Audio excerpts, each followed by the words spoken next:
Can you solve for the value of x in 6 raised to the power of x minus 3 raised to the power of x equals to 27? Okay, here I'm going to have, recall that 27 can be written as 36 minus 9. So I'm going to replace the value of 27 as 36 minus 9. So the equation becomes 6 raised to the power of x minus 3 raised to the power of x equals to 36 minus 9.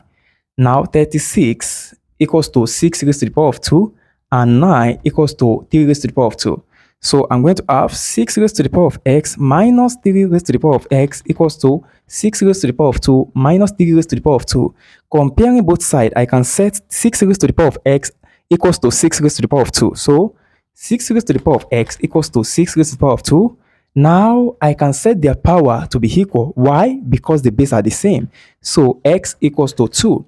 And if you want to make use of the second part, we have negative 3 raised to the power of x equals to negative 3 raised to the power of 2. X also will be equals to 2 using the second part. So the value of x that we have to find is 2. Do you understand?